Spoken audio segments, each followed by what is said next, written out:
venir, gracias a ustedes, Manuel, Lucía. Para quienes no los conocen, Lucía Velázquez tiene 34 años, es nieta de Roberto Helio Tunguzú Velázquez, detenido el 24 de marzo de 1976 en Misiones y liberado entre el 80 y el 81 por la dictadura cívico-militar que gobernó nuestro país entre el 76 y el 83. También es sobrina de Pablo Velázquez, que fue secuestrado ese mismo día y aún continúa desaparecido, y sobrina nieta de Marcial Velázquez. Desde 2021 forma parte de Nietes, que es un organismo de derechos humanos, creado en 2019 por nietos, nietas y familiares de personas desaparecidas. Además integra el Archivo Popular de la Memoria, que es una asociación civil que investiga de manera independiente para aportar a la búsqueda de desaparecidos y de niños nacidos en cautiverio. Y también participa en la Banda del Pañuelo, que es un espacio que acompaña la ronda de la línea fundadora de Madre de Plaza de Mayo. Y como dato de color, integra la murga porteña, Cachengue y Sudor. Manuel González Granada tiene 49 años, es miembro de la comisión directiva de Abuelas de Plaza de Mayo, siendo el primer nieto en integrarla. Es responsable de la Casa por la Identidad en el espacio Memoria, la ex-ESMA, y director ejecutivo de la CONADI, que es la Comisión Nacional por el Derecho a la Identidad. Sin embargo, durante su infancia y adolescencia vivió bajo el nombre de Claudio Novoa, hasta que a los 19 años el equipo argentino de antropología forense lo contactó para revelarle su verdadera historia. Manuel nació el 27 de junio de 1976, su padre Gastón Roberto José González había sido secuestrado por las Fuerzas Armadas el 24 de marzo de ese mismo año en Zárate y luego asesinado y enterrado como NN en el cementerio de Escobar. Su madre, Ana María del Carmen Granada, fue asesinada el 19 de noviembre mientras permanecía oculta en la ciudad de San Nicolás, y junto a ella estaba Manuel, quien salvó su vida porque su madre logró esconderlo en un ropero, aunque meses después fue apropiado. Si bien pertenecen a generaciones diferentes y bueno, cada uno tiene su historia familiar, tienen en común el hecho de haber accedido a su historia mediante el relato de otras personas. ¿Cómo recuerdan el momento en el que se enteran de su historia? Si es que hay un momento puntual, en tu caso sí, Manuel, pero ¿cómo lo recuerdan? Bueno, buenas tardes y gracias por la invitación y por compartirlo acá nosotros con ustedes. Así que para mí es eso de cómo recuerdo cuando me empecé a enterar de una historia que creo que nunca termino de enterármela del todo, que es básicamente restituir la identidad. Lo recuerdo como un día muy particular, por supuesto porque era el momento en el que empezaba a encontrar con esa pérdida de identidad y con una historia que yo desconocía, pero además porque era una historia que conjugaba todo lo que, creo que todos los sentimientos que hasta ese momento había experimentado en mi vida por otras situaciones, pero era bueno, la angustia, el dolor y por otro lado una inmensa sensación de amor que desconocía, eso sí era novedoso, que era la de enterarme que una familia después de 20 años todavía me buscaba cuando yo suponía que a mí me habían abandonado. Así que ese día en particular lo recuerdo así como una mezcla de sensaciones que todas iban muy rápido porque yo me estaba enterando de todo eso en un mismo relato. O sea, había una persona que me empezaba a relatar ese día cuando me encontraron que, bueno, yo era hijo de desaparecidos, que tenía una abuela que me buscaba. Entonces, por un lado, había una cuestión nada maravillosa de pensar, mi abuela me encontró, las abuelas, ¿no? Ese conjunto de mujeres me buscaron mientras yo pensaba que a mí no me querían. Y por otro lado, bueno, también me estaba obviamente empezando a sentir en el lugar de ser hijo de dos personas desaparecidas a las que no iba a conocer, a las que no iba a poder abrazar, pero que bueno, con el tiempo, calculo que yo con mucho empeño también, aprendí igual a tenerlos presentes, ¿no? Pero en ese momento fue como algo angustiante porque cuando a mí me dijeron tu familia biológica te está buscando, lo primero que pensé fue en una mamá y en un papá. Y lo segundo que me dijeron fue tu mamá y tu papá están desaparecidos. Entonces toda esa inmediatez del relato hacía que, bueno, que sea un día que no olvido, pero que no podría clasificarlo de alguna manera, como sin duda es uno de los días más especiales de mi vida, más particulares, pero lo recuerdo como el momento en el que todo cambió. Básicamente es eso. Porque a partir de ese momento, de ese día, todo cambió. O sea, nada ya fue igual para mí en la manera en que miro todo en la vida a cada instante y ni siquiera a lo que yo después terminé haciendo con esa historia. ¿Y el tuyo? Tu momento. Bueno, gracias por darnos la posibilidad de poder compartir como nietes este momento. Sé que muchas preguntas son personales, pero lo cierto es que estamos generando un proceso colectivo con nuestro organismo que es muy nuevo, que tiene el desafío de poder reconstruir nuestras historias personales y aportar a la construcción de un relato para nuestro país desde una generación que no lo vivió de manera directa la represión, sino a través del trauma transgeneracional que tienen nuestras familias, ¿no? En mi caso, mi mamá es de Misiones y toda mi familia materna es de Misiones, yo soy mitad misionera, pero desde mucho antes de que yo naciera, ella se fue de la provincia, estuvo viajando un tiempo y nunca más volvió a vivir ahí. Entonces hay algo del orden del terror que siguió operando durante muchísimos años en nuestra familia, no solo en abstracto, digamos, en lo que fue concretamente la imposibilidad de poder hablar en los años de impunidad, ¿no? De los 90, las leyes de obediencia de vida y punto final, sino también las posibilidades de encontrarse con otras personas de su mismo territorio para elaborar esa historia. Y esa fue también la relación que yo tuve con esta historia. Pero bueno, fui criada con ciertos valores, entonces desde muy, muy chica, ni bien terminé la escuela, me recibí en el 2008 y acá se me cae el documento. Sabía que quería hacer algo, no sabía qué. Una vuelta una amiga me invitó a un cine de debate, vimos un documental sobre Cuba y me interesó. Y dije, mira, se pueden hacer cosas para transformar esta realidad. Yo veía las injusticias, me afectaban, sentía mucho odio a los milicos, mucho odio a la policía, de no poder creer cómo hay personas que les pagan por matar a otras personas, que les pagan por desaparecer a otras personas, incluso bajo gobiernos constitucionales, porque yo viví la segunda desaparición de Julio López siendo una adolescente y no podía creer cómo bajo la restitución, digamos, de la constitucionalidad en nuestro país seguían desapareciendo personas que incluso fueron torturadas en la dictadura.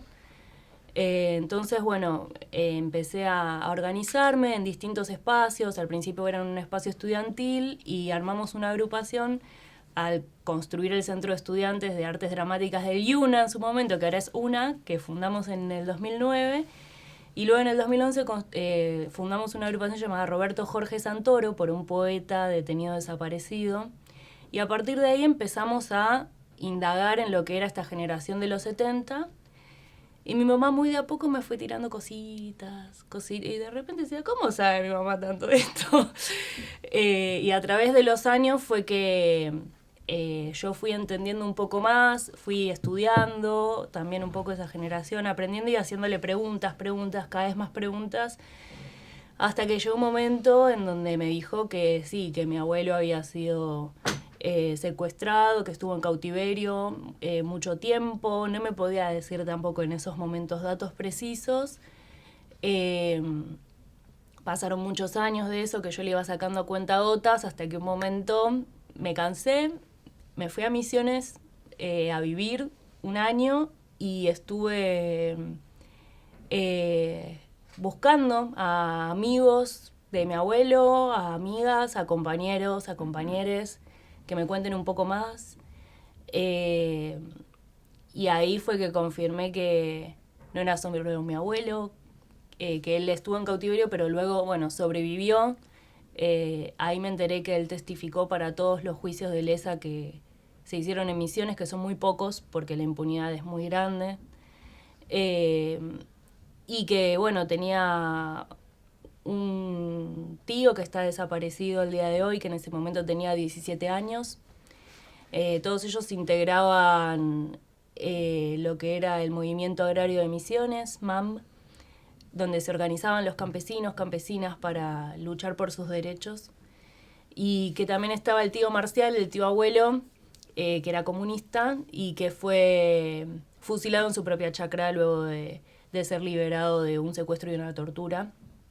Entonces, me resuena mucho lo que vos decís de que nunca terminás de saber, digamos.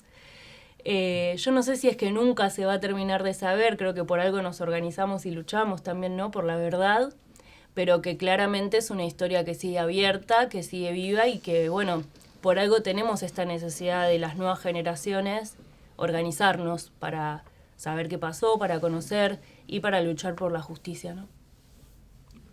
¿En qué momento sintieron que su historia personal se convirtió también en una causa colectiva? ¿Y qué sienten cuando escuchan a otras personas compartir testimonios y historias similares a las suyas? No sé si quieren ir primero. Vamos a respetar ese orden, así. Dale. Hacemos así el boomerang. Bueno, yo creo que casi inmediatamente sentí que mi historia se convertía en una historia colectiva porque justamente la restitución de mi identidad era producto de una lucha colectiva enmarcada o representada en un símbolo enorme que eran las abuelas de Plaza de Mayo y en un montón de otras personas que habían justamente ayudado en ese camino, en esa búsqueda de ellas, de todos sus nietos y nietas, en particular para mi encuentro con mi verdadera identidad.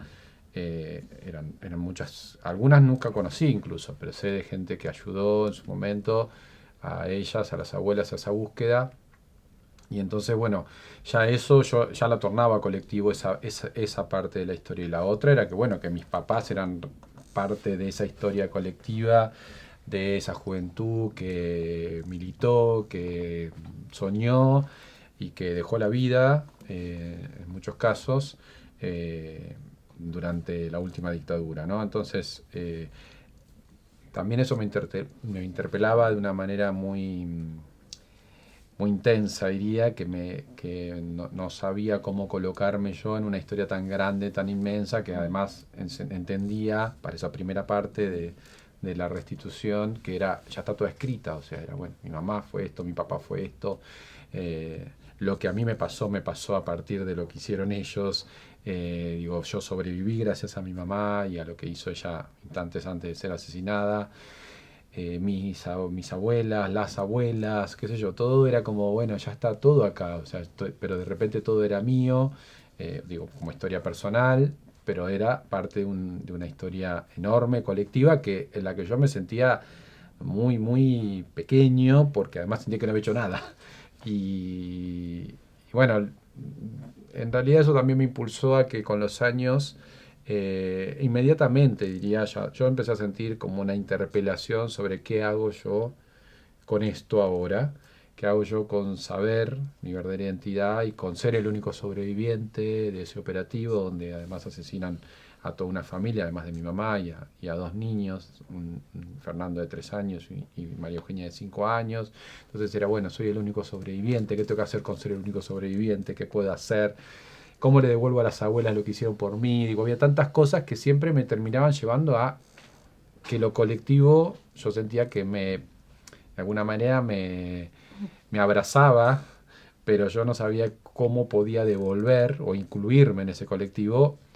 Y bueno, después con el tiempo me di cuenta de que la historia misma de las abuelas, por lo menos en mi caso, me puso en una etapa donde era muy importante que nosotros podamos contar lo que nos había pasado, ¿no? A los nietos y nietas que podíamos y que queríamos, empezaba el momento en el que abuelas podía difundir cada vez más masivamente esas búsquedas y los testimonios de los que ya habíamos sido restituidos o restituidas eran muy importantes para que otros se animen a dar ese paso. Y bueno, así empecé y después ya me empecé como cada vez más a ir y a estar cada vez más cercano a las abuelas de manera institucional, formal, porque ellas también iban dando lugar a eso. En 2011 pasé a ser miembro de la comisión directiva, cuando todavía eran solo abuelas las que la integraban, pero ya de antes yo ya trabajaba desde el lugar que sea con ellas, ¿no? Bueno, ahora ya en este presente somos muchos más nietos y nietas los que estamos en la comisión directiva de abuelas por cuestiones etarias de la vida, pero aún sí hay abuelas ahí activas y nos enseñan a cada instante.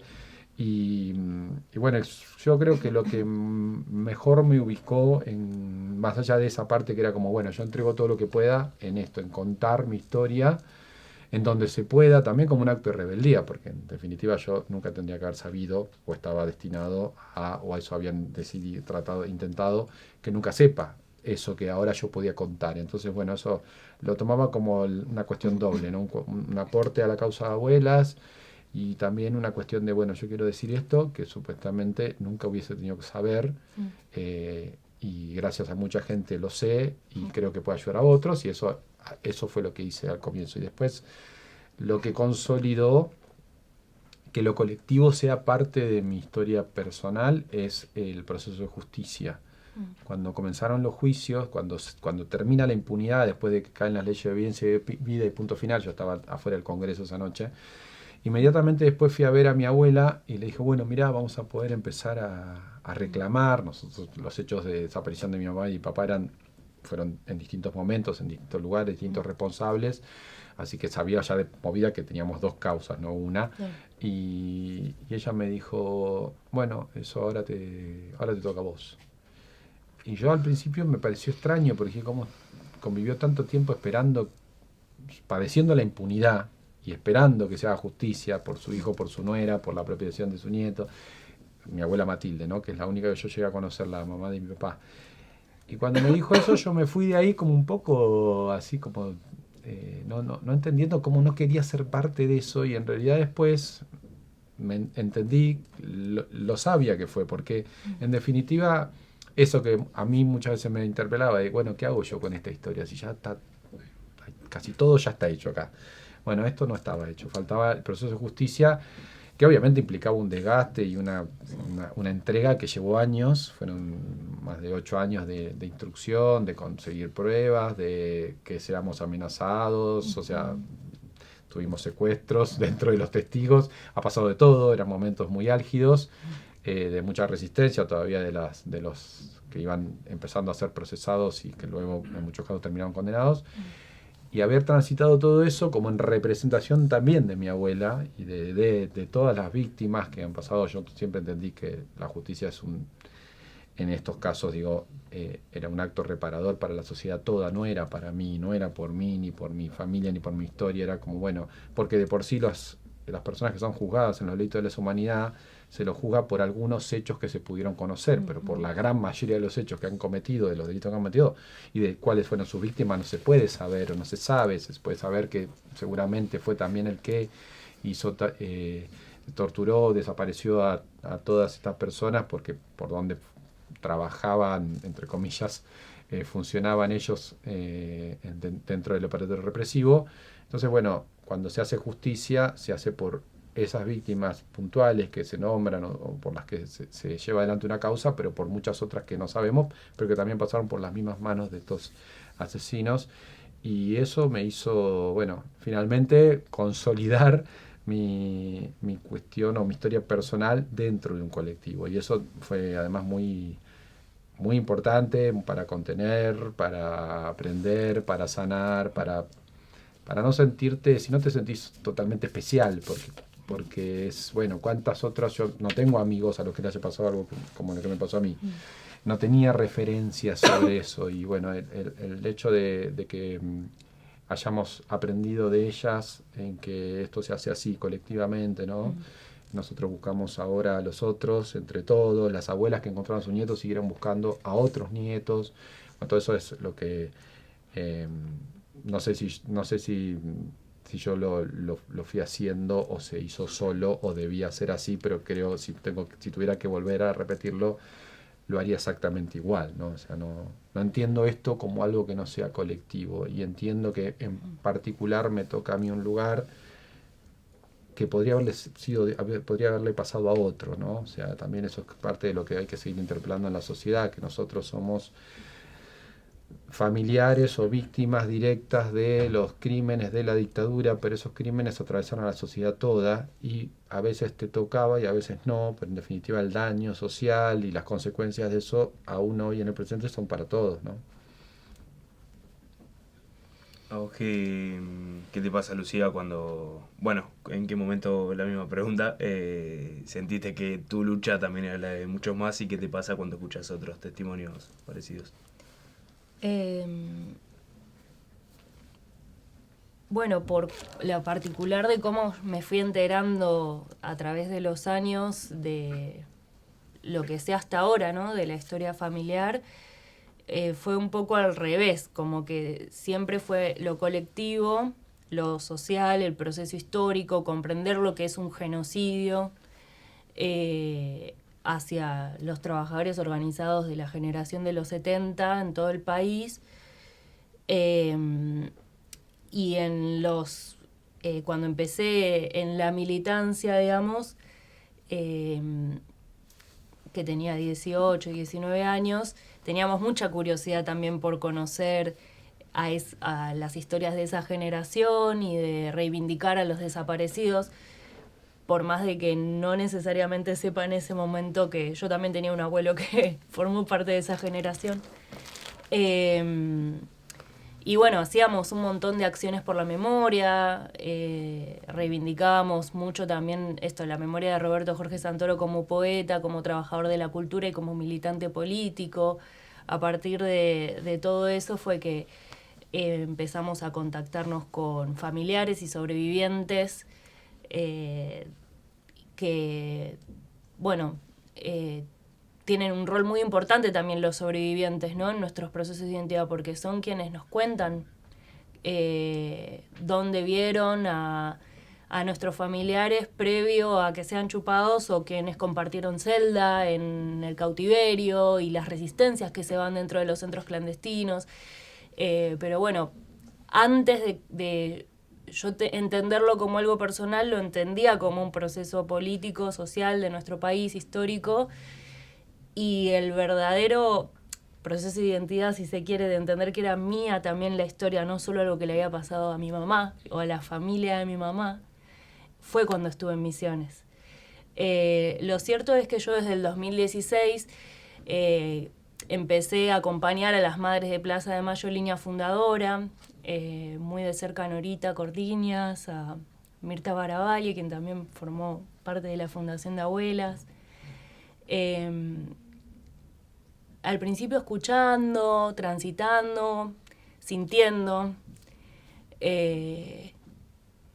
y tratando de caminar esas preguntas, de charlar mucho con ellas, luego con Elias Penn también, y empezar a conocer un poco más el trabajo concreto que habían hecho las madres, las abuelas, porque hay también mucha mística que es muy hermosa en nuestro país del pañuelo blanco, pero tal vez no se entiende en concreto cuál es el trabajo que se realiza como un organismo para poder buscar.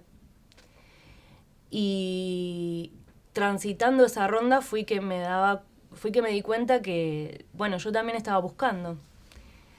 Así fue que culminó en el 2021 que me fui a Misiones, y ahí cuando hablé por primera vez con una señora que me dijo, ay, yo conocí a tu abuelo en el 71,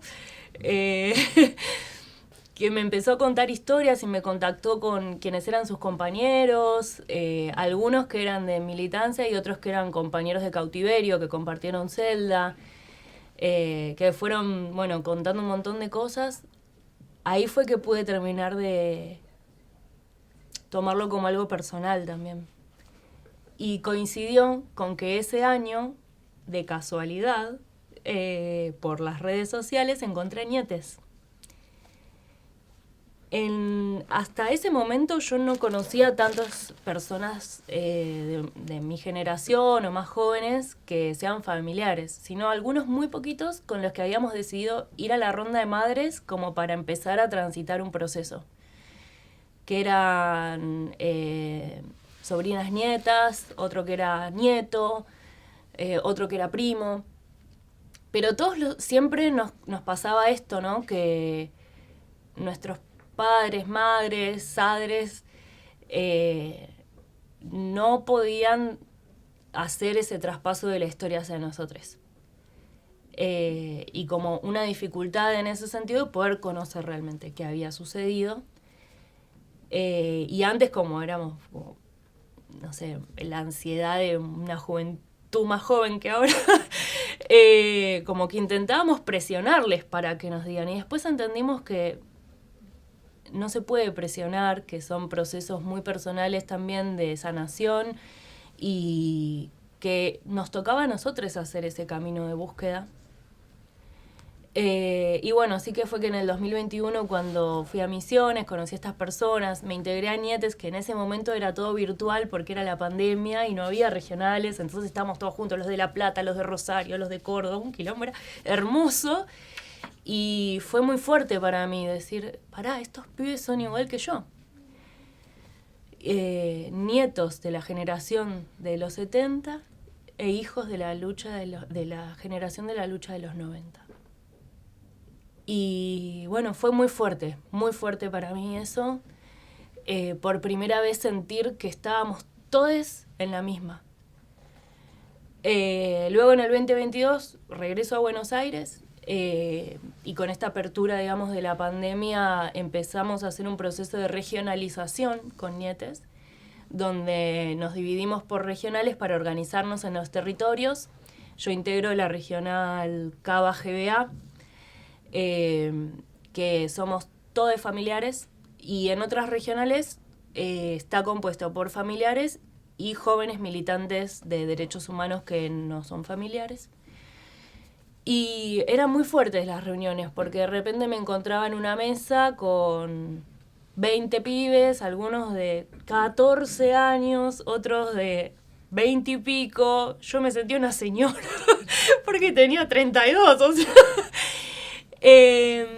Pero cuando nos presentábamos, por ahí era la primera vez que poníamos en palabras que somos nietos de tal, o primos de tal, o sobrinos de tal, y que era la primera vez que contábamos la historia frente a personas que no habían tenido un gran recorrido para poder acceder a esa historia, como lo que fue su generación o la generación de hijos, ¿no? Que bueno, fueron años de mucha lucha contra la impunidad y que se conquistó poder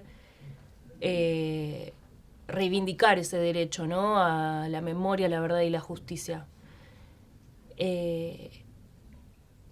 Y bueno, yo creo que Nietes fue... El colectivo de la Banda del Pañuelo acompañó muchísimo, siempre nos contuvimos mucho quienes somos familiares, pero particularmente Nietes fue la primera vez que sentí que lo colectivo también era parte mío personal, digamos. Por ahí, para los que no conocen a Nietes, que es una organización bastante joven, ¿cuál es el accionar? ¿Se dedican a la conservación de la memoria de sus familiares o también colaboran en la búsqueda de desaparecidos? Sí, o sea, al ser un nuevo organismo de derechos humanos compuesto por jóvenes,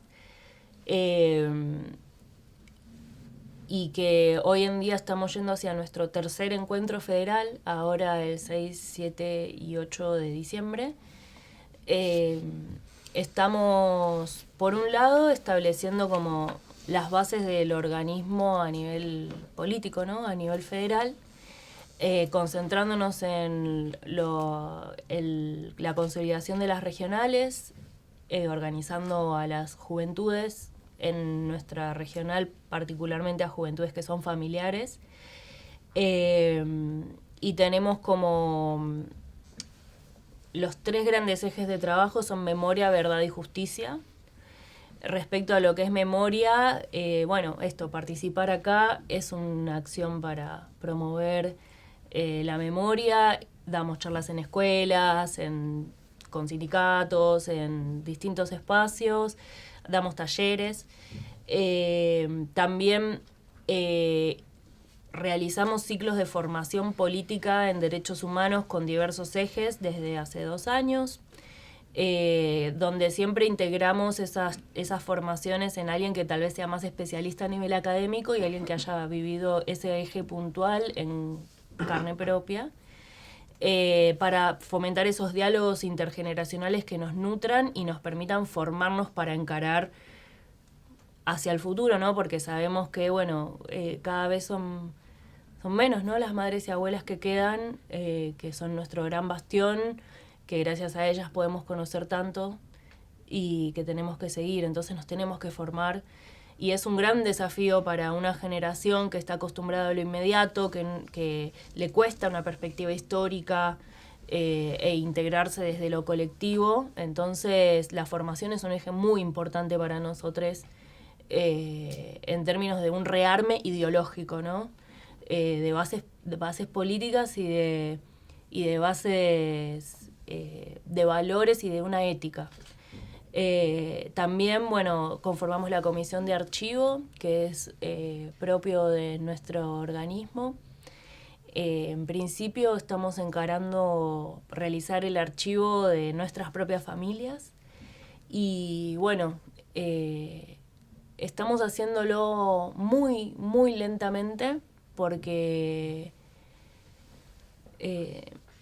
la gran mayoría de nosotros no han tenido la posibilidad de pasar con sus familias por procesos de reparación o de justicia, entonces mueve muchísimas cosas al interior de nuestra familia todo el trabajo de archivo que estamos haciendo. Tuvimos reuniones con abuelas, no sé si vos estuviste en la reunión de archivo, bueno, pero fuimos a conocer el espacio, todo. Tuvimos reuniones con algunos sobrevivientes, tuvimos reuniones con el Archivo Popular de la Memoria para poder, bueno, establecer nuestra base de datos, ¿no?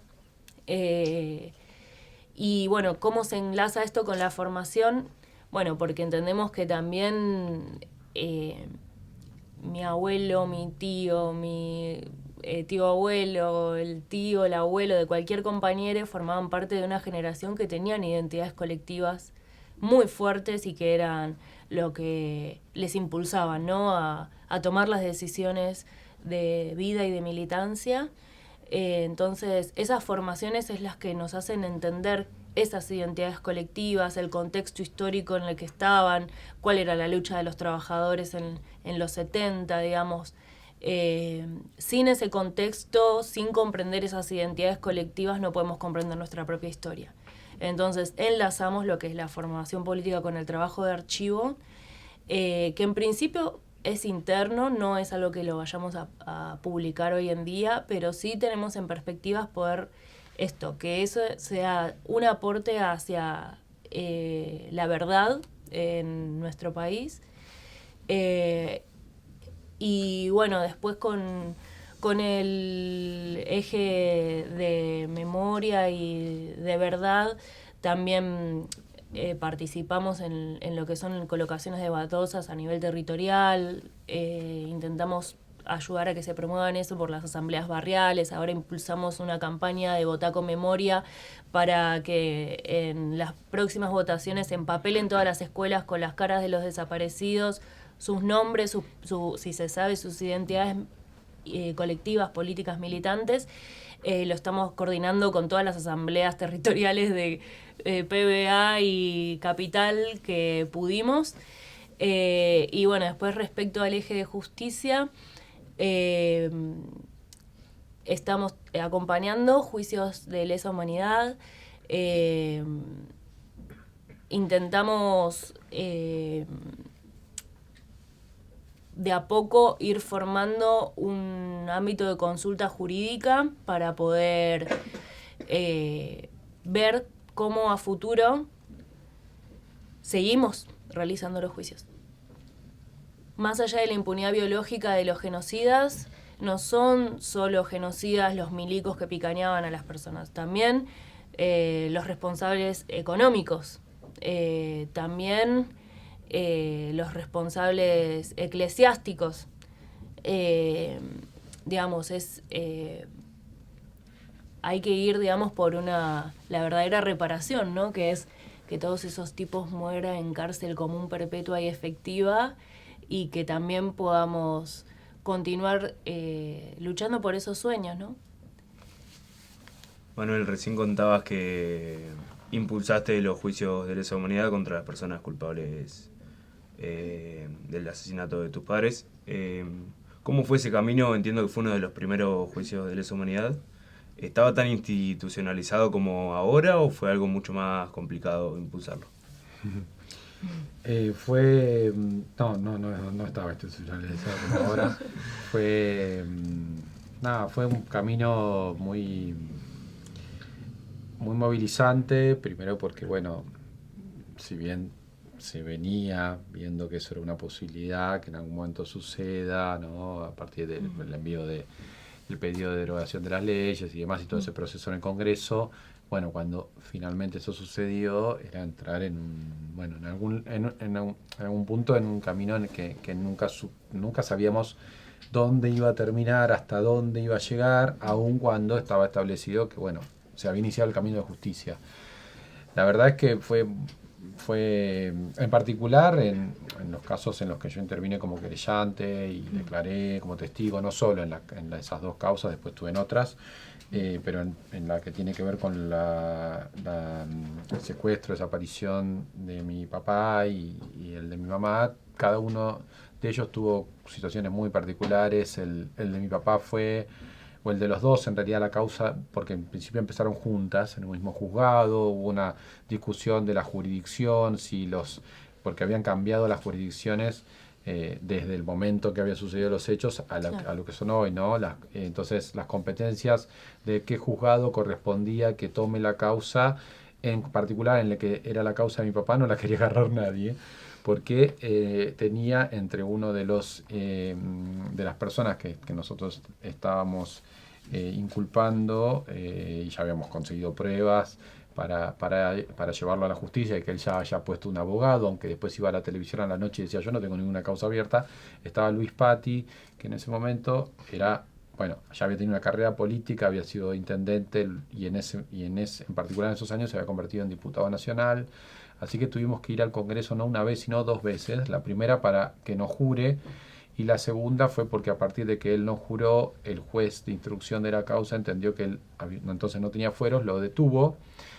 Particularmente lo detuvo porque todos los testigos de esa causa habían tenido amenazas, todos nosotros las tuvimos, y entonces, bueno, era una situación que ameritaba que esté preso, porque ya estaba haciendo, estaba generando situaciones muy, muy difíciles para la vida de esas personas, que muchos de ellos eran sobrevivientes de la dictadura, que ahora volvían a sufrir la persecución de las mismas personas que los habían secuestrado, torturado durante la dictadura. Entonces, después de esa detención, la Corte Suprema plantea que él tenía que ser puesto en libertad porque tenía fueros. Y eso, generó una situación de mucha inestabilidad también para los testigos, para todos nosotros, y parecía que era un enorme retroceso, aunque yo estaba de acuerdo con el criterio que aplicaba la Corte, que decía que tenía fueros desde el momento que el pueblo lo había elegido. Y eso me parece que está bien así. Pero el reglamento de la Cámara de Diputados entendía que él no tenía fueros porque se le había impedido jurar. Y finalmente tuvimos que militar mucho eso, que se sesione especialmente en el Congreso, se reunió de nuevo el Congreso, el Pleno de la Cámara, para tratar el desafuero, o sea, quitarle los fueros a un diputado ya electo, y eso permitió que nuevamente después sea puesto en prisión. Eso y otras tantas particularidades, esto de que, ya había desaparecido Julio López, y poco tiempo después nosotros teníamos uno de nuestros testigos, había sido secuestrado, que estuvo desaparecido durante más de un día, y todas estas amenazas, y una justicia que estaba todavía muy, muy como diciendo, en algún momento esto, ahora resulta que también tenemos que atender esta cuestión de los juicios de lesa humanidad, porque creo que es un enorme valor del proceso de justicia argentina que nuestros juicios, esos juicios que juzgan aún los hechos vinculados al terrorismo de Estado, se hacen dentro del sistema de la justicia ordinaria, no se hizo una justicia especial para juzgar esos crímenes, y eso le da un enorme valor institucional que refuerza la democracia y que hace que, bueno, que cada condena que hemos conseguido, y en algunos casos hubo absoluciones, tienen que ver con un país y una sociedad que impulsó en algún punto que eso empieza a suceder con las herramientas que había y no con algo especial para juzgar esos crímenes que sin duda tienen muchas particularidades, y tanto es así que ni siquiera nosotros tuvimos que trabajar mucho, los propios querellantes, en conseguir las salas donde se tenían que hacer los juicios, porque muchos juicios tenían tal magnitud que no había preparado en el sistema judicial, no existen salas grandes para juicios tan grandes, para tantos imputados, para tantas víctimas, para tantos meses de debate. Y bueno, hubo juicios en canchas de básquet, el de mi papá en particular fue en un auditorio municipal, en José León Suárez, en un lugar muy emblemático además para la historia de nuestro país. Haber llegado a José León Suárez a que haya justicia por crímenes vinculados a secuestros y desapariciones de personas, lo convirtió en algo muy, muy importante. Y después el de mi mamá, la particularidad que tenía era esa, que yo era el único sobreviviente de ese operativo que se juzgaba. Entonces, ahí también tuvimos que batallar mucho, porque en esa zona, que era la jurisdicción, eran los tribunales de Rosario, no había, desde el juez de instrucción que debía llevar adelante la causa, no había ninguna intención de que eso avance. Había que hacer muchas más gestiones que ir a la justicia y presentarte denunciando el secuestro y desaparición de alguien, ¿no? Tenías que militar un montón, que se hagan las medidas, que se abran los archivos. Yo llegué a ir a la DITBA, a la Dirección de Inteligencia de la Policía de la Provincia de Buenos Aires, que se había descubierto en el año 99 donde funcionaba en La Plata. Fui a buscar pruebas, porque nosotros necesitábamos conseguir, todo eso lo teníamos que hacer nosotros, los propios querellantes, con nuestros abogados, que eran compañeros, muchos eran abogados de hijos, compañeros nuestros que se habían convertido en abogados o abogadas, y tantos otros, ¿no?, de otras organizaciones que nos ayudaban, más las querellas en ese caso, de la Provincia de Buenos Aires y la Secretaría de Derechos Humanos de la Nación. Imagínense la potencia que tenía, en la institucionalidad que se le estaba dando a eso, que los estados parte también tenían querellas en los juicios. Y en ese registro, en ese archivo secreto de la provincia, de la policía provincial, fui a buscar. La búsqueda que hacía era la de tratar de conseguir que se pueda mostrar que mi papá y mi mamá habían sido perseguidos previamente al golpe por la policía de la provincia de Buenos Aires. Todo eso lo tenías que construir, cuando sucedía era también, así como era, te demandaba mucho desde todo punto de vista, también sentías que cada tanto estabas haciendo un paso enorme en algo que igual después no terminaba nunca, porque fueron años de instrucción de las causas, o más de 8 años hasta que llegaba el juicio.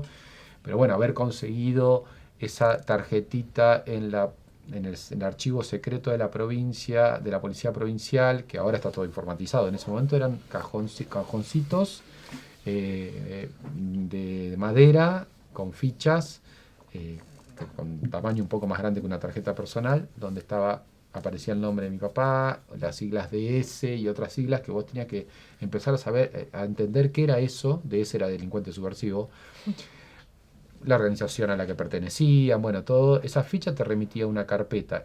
Lo más paradójico, y también lo cuento para por ahí graficar lo que fue el momento de la impunidad en este país, es que la carpeta de mi papá, una vez que encontramos la ficha, fuimos a buscar a un fichero hacia atrás de ese lugar secreto que había, y encontramos la carpeta que justamente era la que pertenecía a mi papá. Y en la carpeta de mi papá estaba todo el seguimiento que le habían hecho desde el año 72,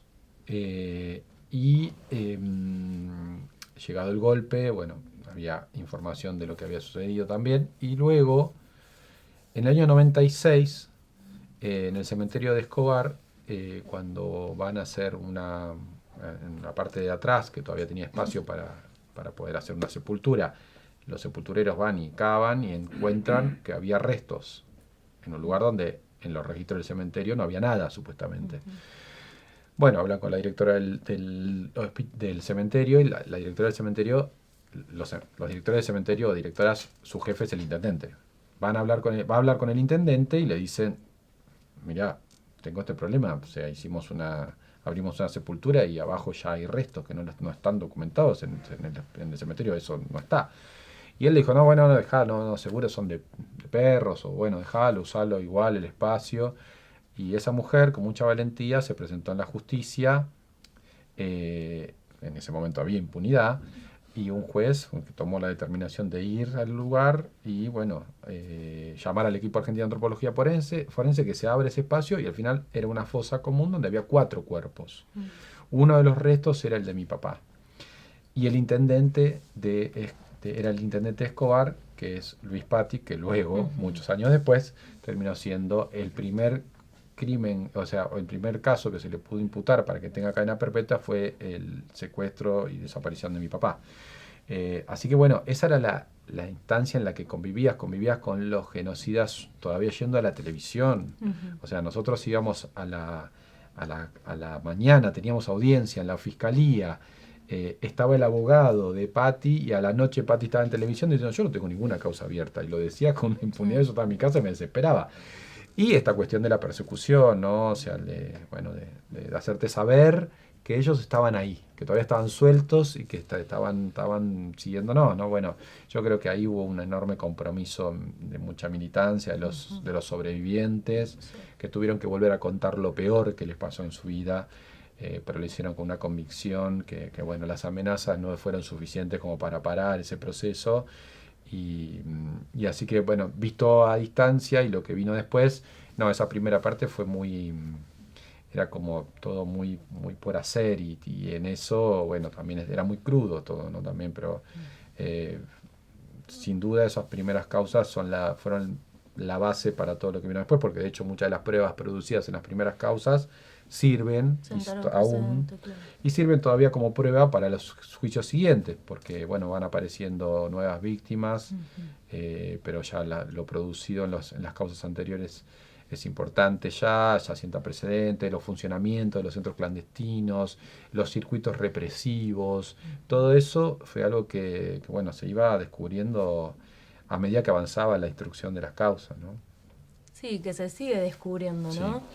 Sí. Por esto de que tal vez no es esto una instancia solo para recordar, sino para comprender que es una lucha que sigue vigente, porque así como se tuvieron los juicios que se pudieron, ¿no? Los que se quisieron, ¿no? Y la reivindicación total a esos sobrevivientes que se enfrentaron frente a todo el horror para poder hablar las marcas que quedaron en su cuerpo, en su mente, en su corazón, de aquellos años de cautiverio o aquel momento de cautiverio. Y eso fue, digamos, una prueba muy importante para que esos juicios puedan llevarse adelante. Además de, obviamente, toda la lucha de las madres, de las abuelas, digamos, de los hijos con los scratches, que fue súper importante también. Bueno, es algo que se sigue haciendo. El día de hoy siguen existiendo juicios todas las semanas, pueden ir, son juicios orales y públicos, se puede asistir a los juicios, quedan un montón de juicios por delante, se siguen descubriendo espacios que eran lugares de cautiverio, de detención, tortura y exterminio, se siguen luchando por la restitución de esos espacios, no sé, ya sea, por ejemplo, la comisaría tercera de Valentina Alsina en Lanús, que fue un espacio donde no solamente hubo torturas y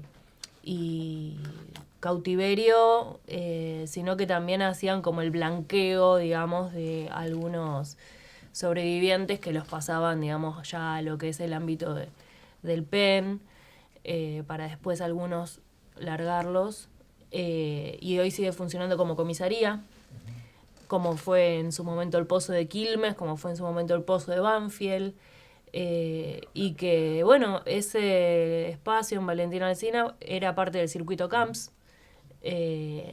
entonces siguen existiendo un montón de espacios por señalizar, por reconstruir la memoria de esos territorios.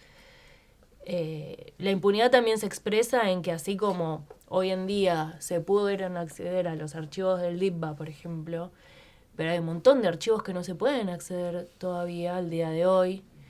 Es un reclamo muy importante la apertura de todos los archivos de la represión del 74 al 83 porque existen, porque así como comentaba Manuel, ¿no?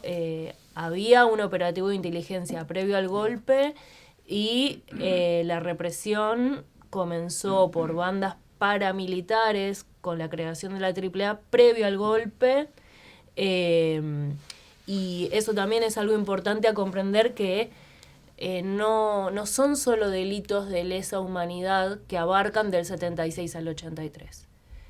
Fue un genocidio, que es un proceso histórico un poco más complejo, que en nuestro Código Penal no está tipificado, no existe la pena de genocidio tantos años adentro de la cárcel, pero que se sigue luchando igual por eso. De hecho, ahora vamos en septiembre, octubre, vamos a viajar a Rosario a acompañar la sentencia del juicio del Villazo, que bueno, es algo muy importante porque fue un proceso que es previo al golpe y que demuestra cómo fue un plan sistemático que se ejecutó también con anterioridad. Y bueno, la impunidad se expresa en esas cosas, se expresa en que tengamos que seguir existiendo organismos de derechos humanos de nuevas generaciones que seguimos intentando, digamos, sostener las banderas que nos van dejando las generaciones anteriores, porque vemos la impunidad en nuestra cara, porque así como la chispa por ahí que encendió la mecha de organizarnos como nietes fue el 2x1 cuando estaba Macri, se fue muy de a poquito armando, pero bueno, hoy en día estamos bajo un gobierno, como decían, ¿no? Negacionista y reivindicador de la apología al delito de genocidio. Entonces, esto también nos trae consecuencias en nuestras familias. Volvieron esas amenazas, digamos, que ustedes hablaban, en esos años de impunidad. Muchos de nuestros familiares fueron amenazados en sus casas. En este último tiempo vemos cómo hay un envalentonamiento completamente impulsado también por el gobierno nacional y los intereses económicos a los cuales responde y el plan político al cual responde, que nos despierta cada vez más, ¿no? para seguir enfrentándonos de cara a esa impunidad y continuar con la lucha. Bueno, recién justo lo nombrabas vos, hoy hay una fuerte presencia de un discurso negacionista que cuestiona cantidad de desaparecidos, que relativiza crímenes cometidos y que retoma ciertos simbolismos que los reivindica de esa época. Recién contás vos, pero ¿qué te pasa con eso, Manuel, cuando escuchás ciertos discursos? Y bueno, la verdad que me provoca ningún sentimiento bueno, o sea, claro. En realidad me enoja, me angustia, me revela, qué sé yo, o sea, todo para mal. Pero también me moviliza porque entiendo que, bueno, lamentablemente sí, yo había pensado que algunas cuestiones no íbamos a tener que volver a discutirlas o a aclararlas o a tratar de entrar en un debate que ya estaba saldado y en parte lo está. Digo, también creo que los discursos negacionistas, que no son solo en Argentina, el mundo está en un momento en el que, no se pueden decir malas palabras acá, pero parece que está de moda ser... ¿Facho? Sí, facho sería una palabra que condensa todas las otras que no se pueden decir. pero bueno, qué sé yo, creo que las redes sociales también sobredimensionan los discursos, quizás a veces nos creemos que hay algo que ya volvió a suceder y transita la sociedad y a veces dudo de si es así, si es tan así, qué potencia tiene eso respecto de lo que ya habíamos construido y consolidado, que en definitiva en muchas cosas no han podido retroceder. En particular, lo que más me daña de esto es cuando se institucionalizan los discursos de odio. Cuando los dice alguien en las redes sociales con total impunidad, que además ni siquiera tiene el coraje de poner su nombre, su cara, ¿no? De poner el cuerpo en esa idea, o sea, como si lo hicieron nuestros familiares, nosotros mismos, militando por la memoria, la verdad y la justicia. No le doy mayor importancia a eso. Pero cuando ya el discurso viene de la parte de lo que es el sistema democrático que hemos construido, bueno, creo que ahí hay un retroceso que hay que prestar atención. Yo me siento sumamente orgulloso de lo que hemos construido como país respecto de este proceso de memoria, verdad y justicia. Muchas veces me toca hablar en otros países y quizás por eso también tengo muy claro la dimensión de lo que hemos conseguido, porque no hay otro país en el mundo que haya ido hasta tan adentro en las historias y en las heridas y en lo que había que hacer con eso, como lo hizo Argentina. Somos un ejemplo en el mundo para eso, ¿no? O sea, muchos otros países han transitado también estas tragedias horribles o estos crímenes que no se puede creer que cometa una persona sobre otras o muchas y no han podido como lo hicimos acá. Entonces también te das cuenta de que hay cosas que están muy impostadas, ¿no? Que son esto, como bueno, ahora está bien decir esto. Tenemos una ministra de Seguridad que durante los años que fue ministra de Seguridad en el gobierno de Macri nos entregaba la información que necesitamos, que particularmente tiene el Ministerio de Seguridad. Si la tuviera el Ministerio de Salud, le pedimos al Ministerio de Salud, le pedimos a todos los ministerios cuando buscamos investigar las denuncias sobre posibles apropiaciones durante la dictadura.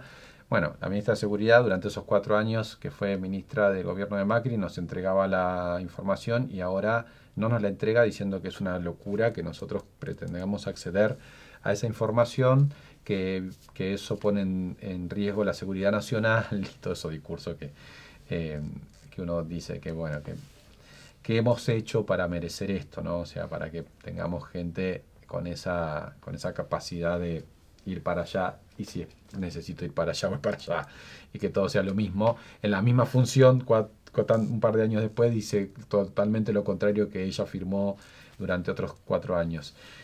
Eso molesta y bueno, y genera un desgaste importante, pero bueno, también nosotros hacemos un ejercicio importante de ponerle a eso la atención que se merece, ¿no? O sea, en definitiva la búsqueda que tenemos, la búsqueda de los nietos, creo que es sin duda aún a los negacionistas los que más los incomoda, a lo que no saben qué hacer con eso. Si ustedes hacen un análisis de los discursos negacionistas que se pueden estar escuchando en estos tiempos y que se amplifican, sobre todo yo creo por las redes sociales y por esta cuestión de los streaming, que ahora cualquiera puede de repente tener un programa de televisión y hablar 4 horas de corrido y decir cualquier cosa, lo cual celebro para muchas otras, para cosas que están buenas y para otras me parece que es horrible.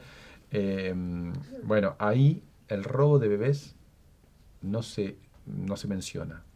O sea, nuestros padres eran subversivos, pone bombas y demás.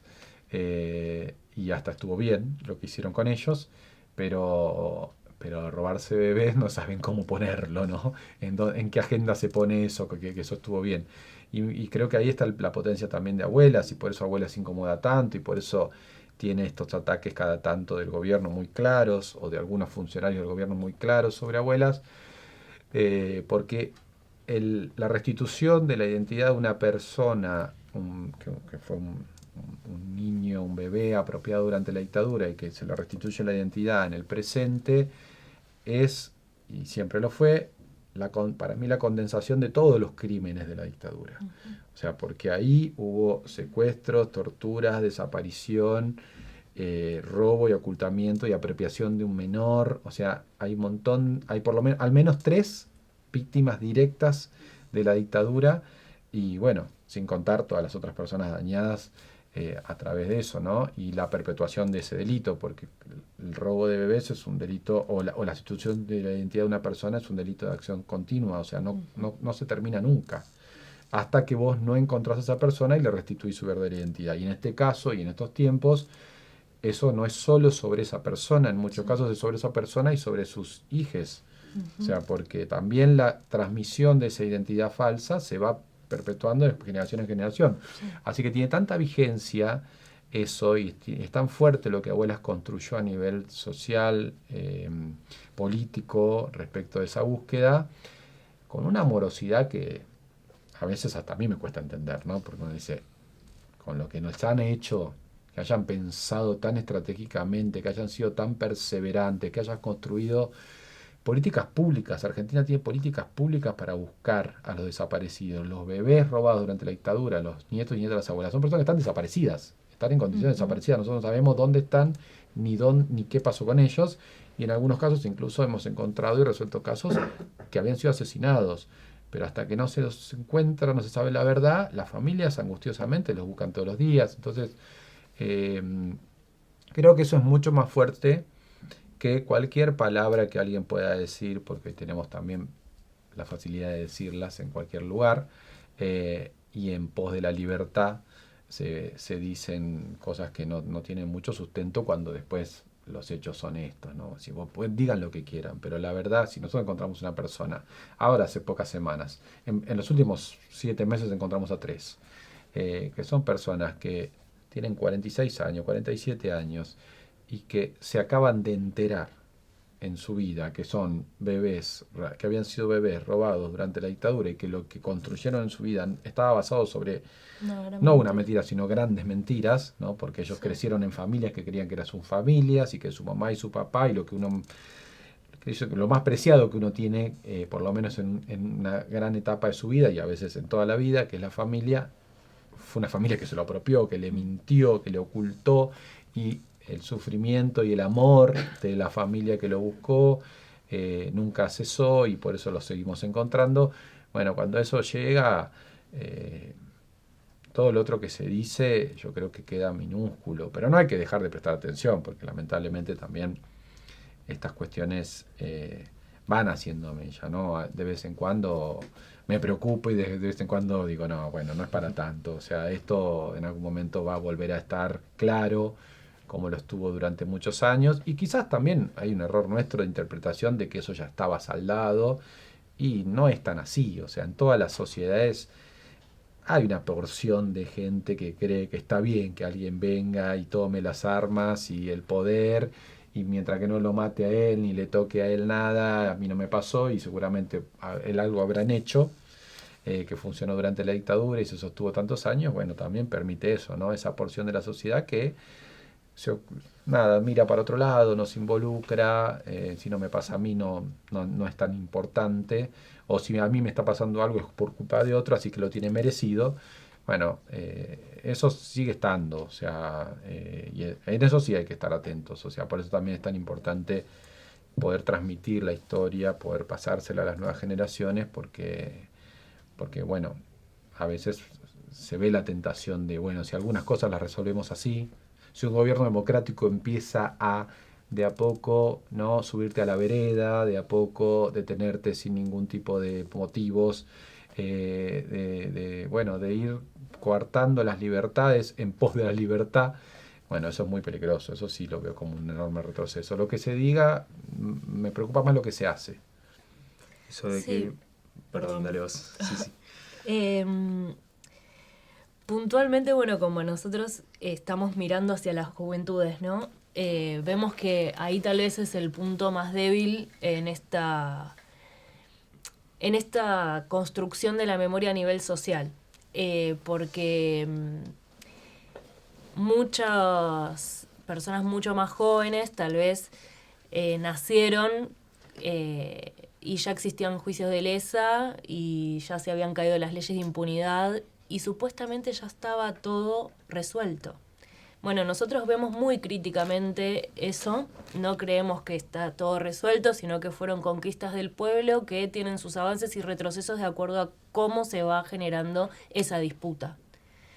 Y en ese sentido,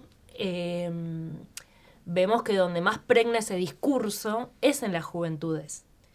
Y que no es solo un discurso, sino que está obviamente respaldado por el plan político-económico que conlleva y la creciente precarización de la vida que viene de muchos gobiernos anteriores, no solo de este. Entonces, que hoy en día los pibes no tengan perspectiva de poder tener una casa, de poder tener un trabajo con condiciones laborales dignas, de que le están cortando posibilidades de poder estudiar, de poder, sanarse en un hospital, es también un terreno fértil para que esos discursos pregnen más. Por lo tanto, el negacionismo es algo que no es solamente discurso contra discurso, la manera que por lo menos nosotros encontramos para poder batallar contra eso y hacer que prevalezca la verdad, sino también hermanarnos con las luchas del pueblo en general, tratar de, cuando convoca el Garrahan, estar en la marcha del Garrahan, cuando se hacen las marchas federales por la educación, estar en las marchas de la educación, cuando se hacen las marchas para poder, defender las leyes de identidades de género, estamos ahí, nos posicionamos como nietes, como una posición política respecto a los transfeminismos, seguir generando una organización que permita movilizarse a las juventudes y que nos permitan pensar, porque también toda esta batalla comunicacional y las grandes mentiras que se dicen en televisión, digamos, o sea, están sacándole los derechos a los discapacitados al mismo tiempo que se los llevan todo bajo el brazo. Poder exponer esas contradicciones y invitarnos a pensar de una manera crítica de caras hacia las juventudes, con las juventudes y haciendo nuestro aporte desde una perspectiva de organismo de derechos humanos, entendemos que también, digamos, es un granito de arena que estamos poniendo para la lucha contra el negacionismo. Y bueno, por supuesto que la potencialidad que tiene el encontrar a aquellos nietos que hablan de bebés y que, bueno, ya no son más bebés, es algo que nos emociona todos los días, que nos da fuerza, que nos da esperanza también y de que nos da una reparación a nivel social. Cada vez que se encuentra a un nieto, nieta que restituye su identidad, es una reparación a nivel social. Y es importante esto que dice Manuel de entender que esas personas están en condición de desaparecidas. Se hablan de entre 400 y 500 personas, ¿no?, que eran bebés que fueron apropiados, que el día de hoy no se sabe quiénes, dónde están ni quiénes son. Es equivalente a un campo de concentración. 500 personas que no tienen su identidad basado en crímenes, ¿no? Entonces, bueno, claramente eso es algo que a nosotros nos llena de orgullo y nos encanta poder aprender y al mismo tiempo apuntalar, ¿no? Donde se esté medio dormido, apuntalar. Por ejemplo, hoy justo, me hablaba un compañero que es parte de otro espacio de derechos humanos que tiene que ver con poder seguir llevando adelante la lucha por justicia por Darío y Maxi, Darío Santillán y Maximiliano Costecchi, que fueron dos piqueteros asesinados en el 2002 bajo el gobierno de Eduardo Duhalde. Siempre pasa por el laburo en Solano, por la placa que le pusieron a Laura Carlotto, la hija de Estela. Hubieron obras municipales, levantaron todo de la plaza, restituyeron un monumento a Malvinas, restituyeron un monumento a Eva Perón, pusieron una placa de la intendenta y nunca volvieron a poner la baldosa de Laura. O sea, esto es algo que obviamente no vamos a decir que todas estas acciones necesariamente tengan una intención negacionista, pero digamos, no nos olvidemos de que esa baldosa estaba ahí, de que hay que volver a ponerla y de que eso también es un acto contra el negacionismo, porque todas las personas que pasan pueden llegar a conocer un poco más de la historia, o por lo menos se pueden preguntar.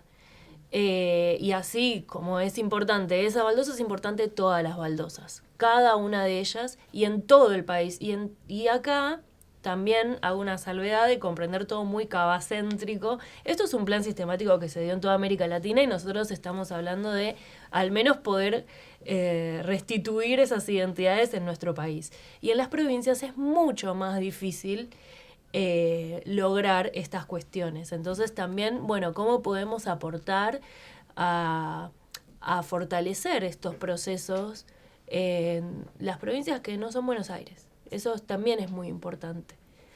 ¿De qué manera ven que se cristalizan la proliferación de estos discursos de los que hablábamos en la práctica política, ya sea en políticas públicas, en atropellos institucionales, o quizás en personas que tienen un lugar en la política que hace un tiempo no la podrían tener y que, bueno, impulsan discursos negacionistas o de apología de la dictadura incluso? Yo quiero decir algo muy cortito que tiene que ver con, Patricia Bullrich, responsable de la desaparición forzada seguida de muerte de Santiago Maldonado, hoy en día sigue gobernando y es una persona que dijo que no va a tirar ningún gendarme por la ventana. Cuando ya, digamos, está probado que fue la gendarmería quien actuó en la represión hacia ellos. Y que además es responsable de un montón de crímenes, digamos. No hay, o sea, creo que ella cristaliza mejor que nadie lo que es la apología al delito de genocidio por seguir cometiendo crímenes siendo parte del Estado hoy en día. La persecución que vive el pueblo mapuche es terrible y usan prácticas genocidas. Eso no quiere decir que están cometiendo un genocidio hoy en día, pero que utilizan prácticas y que de esa manera cristalizan eso como política pública, estamos seguros de eso. Sí, es eso, es lo que mencionaba antes, o sea, esta cuestión de algunas, esto de la institucionalización del discurso negacionista, que cuando pasa a la práctica creo que es aún peor que solo lo digan, sino que lo hagan. Así como mencionaba lo de Patricia Bullrich y ahora Lucía lo vuelve a hacer, porque la verdad que tiene un abanico de cuestiones que le podríamos plantear como parte de su accionar, no solo ahora, digo, esto viene desde siempre, pero bueno, ahora creo que encontró el escenario más propicio para sacar todo lo que evidentemente más, de todas las capas que tuvo, creo que esta es la que más le cabe y la que más disfruta, porque verdaderamente después de la represión de cada miércoles sale a como gloriosa, ¿no? Sí, a plantear, bueno, hicimos un trabajo que era el que teníamos que hacer. Casi como ha pasado en otras escalas, por supuesto, con mucha gente que ha cometido crímenes en dictadura, en distintas dictaduras, y dice, bueno, yo hice mi trabajo. Uh-huh. O sea, yo tenía que cumplir una ley o una orden, y fui y la hice. No importa las consecuencias, no importa el porqué. Bueno, también me lo pregunto sobre los efectivos que están cada miércoles pegándole a los jubilados. Es decir, ¿qué te pasó para hacer eso? O sea, entiendo perfectamente que muchas personas entran a las fuerzas de seguridad como una salida laboral desesperada en algunos casos, creo yo. No sé si tienen realmente la motivación o la vocación, sino que tienen, bueno, es un lugar que propone a alguien que por ahí no tiene otras posibilidades, la de un trabajo en blanco, bueno, y algunos beneficios que no sé bien cuáles son, más que eso, digo, que son importantes para cualquier persona tener un trabajo, pero un trabajo digno, o se entiende que las fuerzas de seguridad son para prevenir delitos, no para cometerlos. Y bueno, y comandados por ella, evidentemente cometen más de lo que previenen. No solo ella, el ministro de Defensa, para mostrar cómo se cristaliza esta cuestión de los discursos negacionistas y se llevan a las prácticas desde la política, el ministro de Defensa también nos niega la información que tenemos que tener para poder acceder a los archivos que nos permiten a nosotros resolver casos que podrían ser de los posibles nietos o nietas apropiados. Bueno, nada, yo llevo la cuenta ya de que ya vamos 3 sin que ninguno de esos 2 ministros, que no eran además parte del armado original del gobierno nacional, salieron terceros y hoy gobiernan como si la gente los hubiese elegido. Le ponen más ganas aún al discurso libertario y al discurso negacionista también. Bueno, ya vamos 3 nietos y nietas que hemos encontrado sin la ayuda de esos 2 ministros. Y bueno, algún día se dará cuenta, ¿no?, de lo que han hecho ellos, cuál es su aporte al sistema democrático de la Argentina, al sistema político. Y eso saldará, bueno, esta cuestión de qué hizo cada uno, ¿no?, por esta cuestión. Porque yo hasta me permito conceder, habiendo sido sumamente afectado por eso, porque me encantaría tener a mi mamá y a mi papá conmigo, que algunos de ellos digan, bueno, algo habrán hecho, supongamos, como máxima, ¿no?, para hablar de discursos negacionistas hasta ahí. Pero robarse bebés y vos ser funcionario que niega la documentación necesaria para poder encontrarlos, o sea, sos cómplice, ahora también sos cómplice de la apropiación de menores, en el contexto del secuestro y desaparición de sus madres, o de una mujer embarazada sostenida con vida en las peores condiciones, como estuvieron nuestras madres, las que parieron en cautiverio o en la clandestinidad, alejados de sus familias. Digo, todo eso, o sea, vos ahora sos funcional a ocultar esos crímenes. Bueno, ahí sí hay algo que en algún momento espero que alcance, que la misma justicia que juzgó y condenó a muchos de los responsables de esos crímenes, bueno, algún día ponga a estos funcionarios a rendir cuentas por eso que están haciendo, porque en definitiva también se están apropiando de la información que no es de ellos, es información que el Estado argentino tiene y que sirve para resolver crímenes de lesa humanidad. Ellos están siendo funcionales a que esos crímenes permanezcan impunes, así que bueno, ojalá que algún día lo podamos resolver bien. Sí, si abren los archivos aparecen todos, ¿no? Y bueno, son archivos que nunca fueron abiertos. O sea, la totalidad de los archivos no los abrió ningún gobierno. Es una lucha histórica que hay que seguir dando. Y bueno, también poder estar atentos a no caer, digamos, a las trampas que nos ponen discursivas para justificar el arrasamiento total que están haciendo con nuestro país. Lucia, vos en Nietes compartís con adolescentes muy jóvenes que quizás pertenecen a la franja etaria que les quedó muy lejos la historia y reproducen estos discursos de los que hablamos. ¿Cómo es el desafío de interpretar a los más jóvenes para, bueno, tomar la posta justamente, que es el concepto de la entrevista, y seguir con la lucha? La verdad que es muy hermoso porque, o sea, si hay algo que tenemos como base, que me resuena lo que decís vos, pero que también es como que lo veíamos en Madres, lo veíamos en las asociaciones de detenidos desaparecidos, que es importante hacia adentro de nuestro organismo, entre nosotros, el trato que tenemos, poder contenernos, tener amor y también, bueno, la plasticidad de comprendernos como una generación muy amplia, ¿no?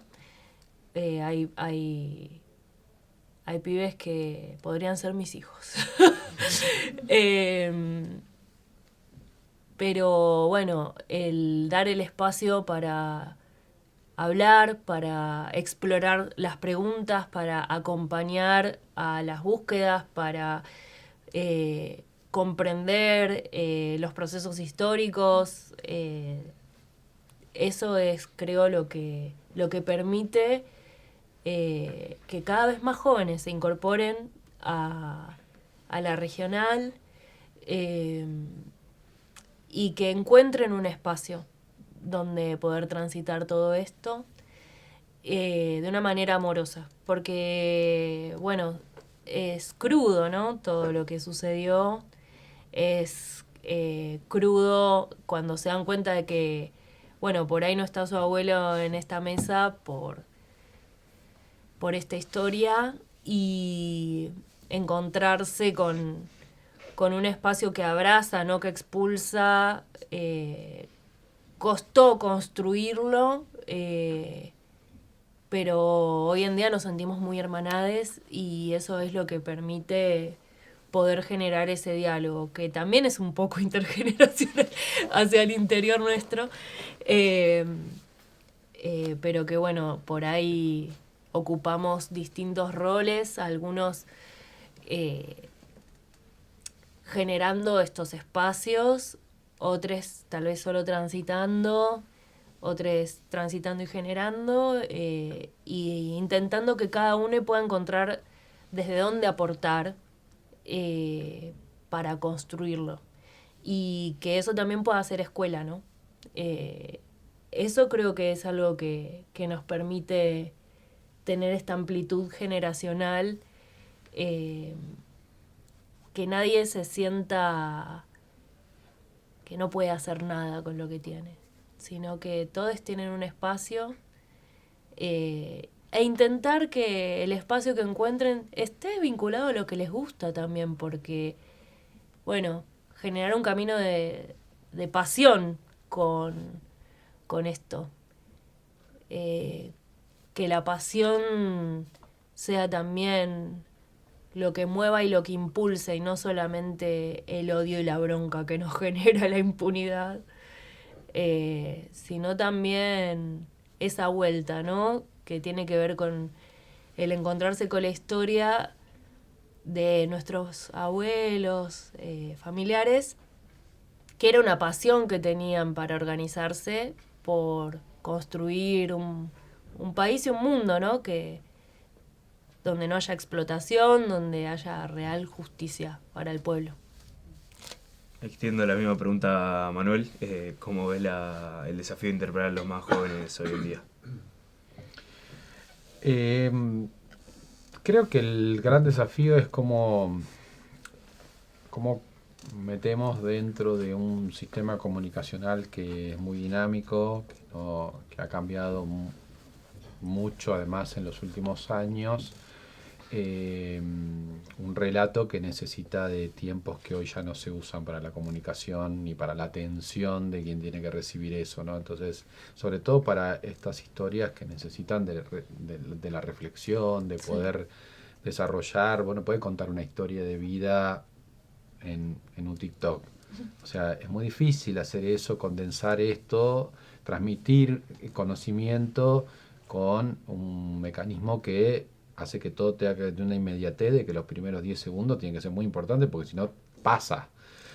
Eso es difícil. O sea, creo que es uno de los grandes desafíos que tenemos para la transmisión de la historia, de la historia en general, digamos. Creo que no es solo la que tiene que ver vinculada a crímenes de la dictadura. Digo, ¿cómo contar la historia de un país o desarrollas algo si todo tiene que ser así de inmediato? Eso es difícil, pero bueno, habrá que seguir pensando y repensando cómo usar esas herramientas que son muy valiosas, que son muy poderosas, pero que bueno, hoy siento que están mucho más explotadas por la derecha o la extrema derecha en el peor de los casos, y que bueno, que va formando a generaciones que porque llegaron a un país donde algunas cosas estaban resueltas, no tienen la posibilidad de valorarlas como tal, como proceso que hubo que conquistar, y bueno, y por ahí después la atención de ellos está puesta en otra situación. No quito capacidad de análisis crítico para las nuevas generaciones, ni ni pienso que eso no suceda, sino que creo que a nosotros nos interpela que hay espacios que los hemos perdido. O sea, hacia las nuevas generaciones, digo, para poder darles lo que por lo menos nosotros creemos que tenemos la obligación, yo lo siento así, es una obligación de transmitir la experiencia de lo vivido como pueblo, como país, a las nuevas generaciones. Yo sí, toda la vida fue así, siempre fue así, digo, pero ahora hay una situación que nos pone ahí muy alertas de, bueno, cómo usamos o cómo llegamos con un lenguaje que esa generación pueda tomar y procesar y acomodar en el lugar que quiera, ¿no? Porque bueno, a veces pasa que tenemos tiempos como hoy, o cuando uno está así, con un público cautivo, si querés, porque vas a un lugar donde te esperan para escucharte y puedes estar 3 horas y la gente va a estar ahí escuchando porque vino a escucharte. Pero, y de hecho lo hacemos, yo voy mucho a colegios, a universidades, incluso en otros lugares, en otros países, y ves como, bueno, cuando tienen tiempo de escuchar y poder incluso preguntar y tener un intercambio, es muy interesante lo que sucede ahí. Pero sabes que esa persona después cuando sale se lleva este maravilloso aparato y ya no vuelve a tener esa atención prolongada sobre un tema, ¿no? Bueno, obviamente hay excepciones, pero ahí creo que está el desafío de cómo usamos la nueva manera de comunicar para poder seguir transmitiendo la memoria. Y en eso hay cosas muy básicas que hoy tenemos que volver a hablar, como esto que decía que pensamos que hay temas que no teníamos que volver a poner en agenda y están, si son 30.000, si no son 30.000 y demás. Pero, a ver, ¿por qué la interpelación sobre cuántos desaparecidos está sobre quienes trabajamos sobre la memoria o sobre las familias y no sobre quienes desaparecieron a las personas? ¿Por qué la mirada sobre que la justicia, bueno, hay que dar vuelta a la página, está dada si eso fuese así, en pos de la impunidad de quienes cometieron los crímenes y la condena a las víctimas de la dictadura de no tener justicia? A una madre de decirle, bueno, ya está, basta con su hijo desaparecido, señora, ya está. ¿Cómo alguien puede llegar a esa situación de plantear eso como parte de la vida de una sociedad, ¿no? Bueno, eso pasa. Y hay cosas que se han hecho bien. Yo creo que hay algunas cuestiones, sobre todo con esta cuestión de los 30.000, que en un momento ya durante el macrismo apareció lo pérfido, sí, y después ahora volvió alguno parecido a decir lo mismo. Creo que lo que hizo Martín Coan es muy bueno, o sea, como en muy poco tiempo cuenta por qué son 30.000. Sí. Y punto. Y si no son 30.000, que nos digan dónde están y cuántos son y dónde están, ¿no? Y sin embargo no nos dicen ni cuántos son ni a dónde están. Igual que los nietos de las abuelas y esta cuestión de, bueno, de la justicia, bueno, que ya ahora justicia con esos señores que son muy grandes. La inmensa mayoría están en prisión domiciliaria, se han respetado todas las garantías procesales, han podido estirar los juicios todo lo que pudieron, además de que muchas veces la justicia les llegó 30 años después, ¿no? Tuvieron 30 años de impunidad, que nadie se los cuenta, y ahora que son juzgados y condenados se toma la cuestión no, pero son mayores. Y las madres y las abuelas son igual de mayores, o sea, sí, ¿no? Y las víctimas de esos genocidas también ni siquiera están acá. Entonces, o sea, ese desbalance que hay sobre qué es lo que hay que decir sobre algunos temas, a mí me desespera un poco, y sobre todo cuando tiene que ver con la comunicación desde lugares muy poderosos. Todavía los grandes medios de comunicación siguen teniendo poder y van generando nuevos espacios, ¿no? Ya no es la televisión tradicional, fueron los canales de cable y ahora son los streaming que están detrás de grandes grupos que sostienen esos discursos. Y bueno, ahí hay un desafío diario. Siempre estamos en desventaja porque los medios de comunicación no son nuestros. Pero bueno, tendremos que seguir aprovechando cada instante en el que eso suceda. La posibilidad de hablar es lo que nos queda. Y yo creo que cuando uno contrasta una historia o un relato y otro que no tiene sustento más que repetir algo, bueno, queda claro, pero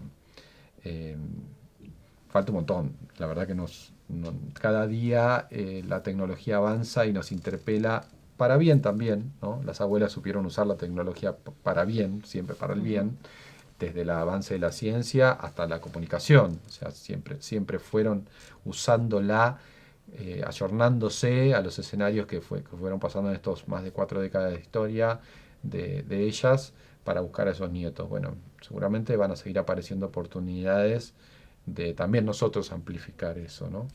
Sí. Por ahí quiero agregar algo, porque tal vez me detuve mucho en cómo lo hacemos hacia el interior de nuestro organismo, pero está bueno lo que vos decís de caras hacia la juventud en general, que nosotros también entendemos esto de la comunicación como un eje importante, y bueno, la verdad es que existe cierta facilidad por varios compañeros que usan TikTok, y yo no tengo TikTok, pero que saben cómo manejar ese lenguaje y esas redes, y la verdad es que tienen mucha llegada, colabora un montón. Es más difícil, digamos, poder sintetizar muchas cosas, pero quienes mejor manejan tal vez ese lenguaje lo pueden sintetizar si le podemos también insumir de contenido preciso, digamos. Después, bueno, también lo que es educación clave, obviamente, esto, ir a charlas en la escuela, en todos lados. Y la verdad es que los compañeros más jóvenes que van a las charlas tienen un efecto muy interesante porque por ahí los chicos se sienten más a la par y se abren más a debatir. Niños, bueno, adolescentes, libertarios debatiendo, digamos, en el aula o en la escuela, genera cosas muy interesantes, digamos, porque se puede realmente hablar cara a cara con esa juventud que tiene un pensamiento más formado por las redes sociales que maneja la extrema derecha, y rebatir de una manera pedagógica en un ámbito como una escuela, sin ponerlo al pibe de la vereda enfrente, digamos, sino como ayudándolo también a reflexionar sobre lo que está reproduciendo de una manera compañera, digamos. La verdad que se dan procesos muy interesantes. Y después, bueno, desde lo artístico, ¿no? Tenemos algunas experiencias de armar algunos eventos, de armar materiales gráficos, de hacer algunas intervenciones que interpela de otra manera y también invita a participar. Y la verdad es que el lenguaje artístico ayuda también a poder generar esa ida y vuelta. De hecho, este año fue que censuraron a Milo J, que es muy joven y muchísimos pibes. Fue la primera vez que empezaron a, digamos, a tener un acercamiento hacia estos contenidos, y ese recital que censuraron era un recital que nos habían invitado a formar parte de la organización como Nietes. Nosotros teníamos ahí un stand, digamos, repartíamos materiales, todo, y nos permitió también tener una llegada hacia todos esos pibes y pibas más ampliamente. Entonces, bueno, ahora nos están invitando en recitales distintas bandas de rock a participar. Vamos, llevamos los pañuelos, los suben al escenario, agitan los pañuelos nuestros. Y bueno, eso también es parte de poder amplificar un poco, de alguna manera, este mensaje, sabiendo que los medios hegemónicos reproducen otra cosa, que contamos con los medios compañeros independientes de la prensa popular, digamos, y que estos espacios también son de ida y vuelta, digamos. Los recitales, la verdad es que mueven mucha gente, mucha pibada, y también es un espacio para poder interpelar. Quizás es un poco futurista la pregunta e incierta la respuesta, pero bueno, quedará el archivo. ¿Cómo imaginan el trabajo por la memoria dentro de 20 o 30 años, cuando quizás no estén las abuelas físicamente o las madres, bueno, por una cuestión de edad? Bueno, eso ya está pasando. Sí. Lamentablemente son muy poquitas las madres y las abuelas que están pudiendo estar activas. Hoy nosotros tuvimos reunión de comisión en la abuela, los martes tenemos, y estaba Estela ahí, a punto de cumplir 94 años. Se sentía muy cansada y sin embargo vino a estar en la reunión de comisión y a hablar de cómo seguir, ¿no? En una institución enorme que necesita todo el tiempo la atención de todos los que somos miembros, y ella estaba ahí. Yo creo que hay un desafío también de entender que va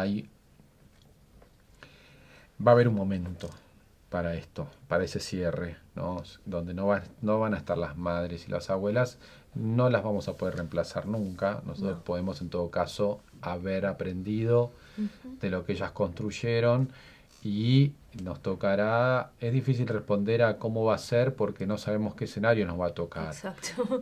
Yo creo que el escenario que estamos viviendo en este momento no lo podríamos haber imaginado hace 2 años atrás. Sobre todo viviendo en Argentina es muy difícil prever algunas cosas. Este es un país que te interpela cada semana y a veces 2 veces por semana y todo es muy, muy dinámico. En eso no dejamos de ser un país en construcción, si se quiere. Por eso también nos ven como nos ven desde afuera, ¿no? Dicen ustedes están totalmente locos y locas, o sea, no paran nunca las discusiones, bueno. Y seguramente va a ser muy con la argentinidad al palo. O sea, creo que va a ser siempre una eterna planteo de que de dónde venimos, hacia dónde vamos y hacia dónde no debemos ir nunca más. O sea, creo que la síntesis del futuro al que tenemos que llegar es ese en el que realmente el nunca más esté totalmente consolidado. Hace unos días nada más se usó la tipografía el nunca más para Un horror. campaña política de un sector de la política que la mitad de lo que estaban atrás de esa bandera hace unos meses estaban atrás de otras banderas. Entonces eso bueno, es parte de los desafíos que están hoy, ya ni siquiera en el futuro. No, sí, realmente tenés razón. Es muy difícil dar una respuesta y va a quedar abierta, por lo menos mi reflexión. No tengo nada claro cómo va a ser.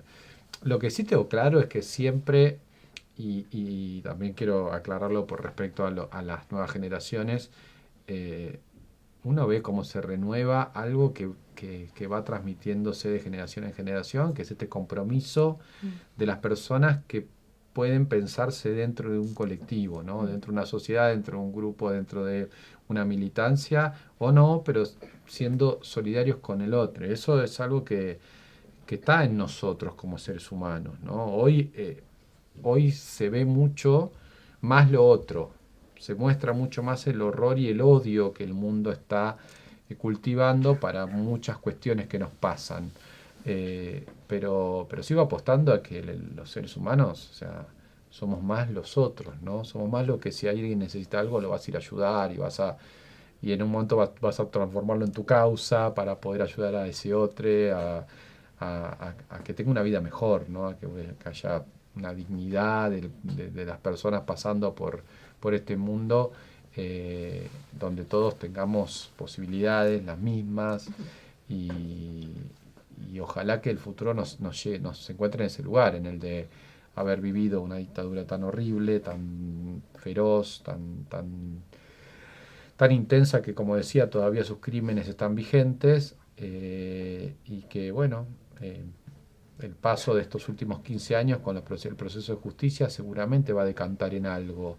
15 años atrás, más o menos, no había todavía juicios y vivíamos en un país donde había gente militando y poniendo el cuerpo en los mismos sueños de los 30.000, mientras reinaba la impunidad, ¿no? Mientras quienes eran los genocidas eran llevados a la televisión, los apropiadores de niños eran llevados a la televisión y eran presentados como la mamá y el papá.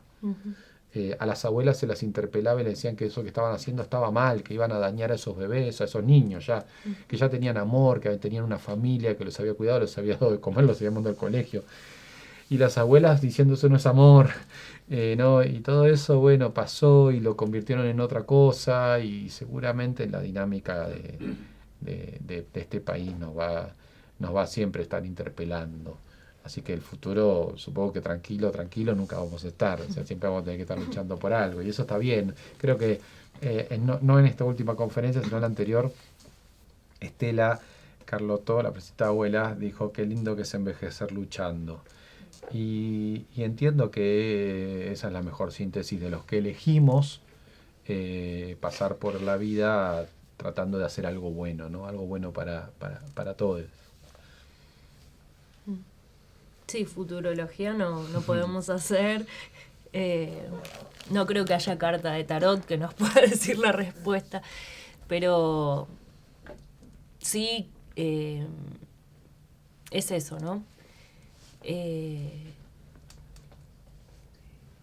Así como los crímenes no prescriben, el compromiso y la lucha tampoco, y no solo por juzgar a esos crímenes, sino por revivir esas identidades colectivas, esos proyectos políticos, esos sueños que tenía esa generación que quisieron devastar con un genocidio y que al día de hoy seguimos viviendo las consecuencias. Entonces, yo no tengo la bola de cristal, pero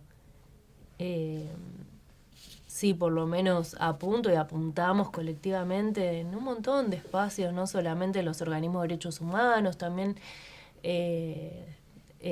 las cocineras de los comedores comunitarios de los barrios o de los bachis populares que piensan en el otro, los que van a bancar a los jubilados.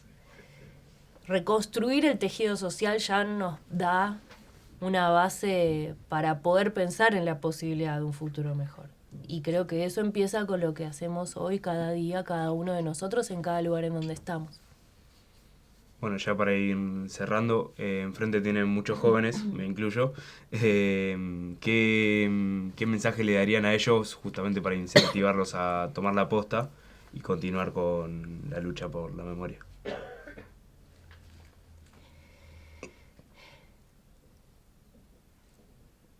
Creo que en principio sería registrar realmente lo que sienten, ¿no? Porque hay algo muy anestesiante de este momento que te inducen a quedarte aislado en el celular, en la computadora, en tu casa o con los 12, 3 amigos que conoces.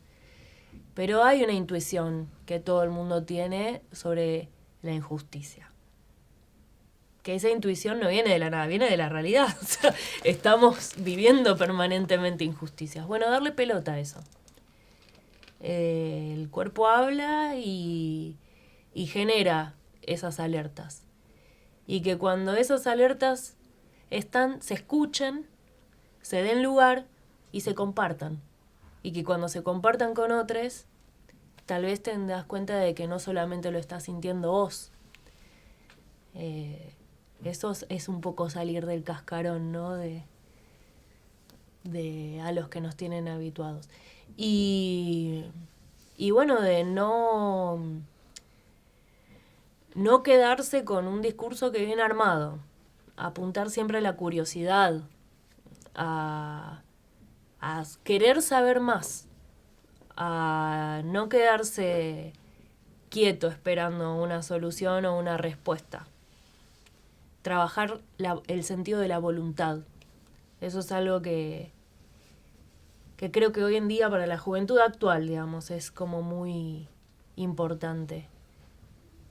No quedarse cómodos en esa quietud.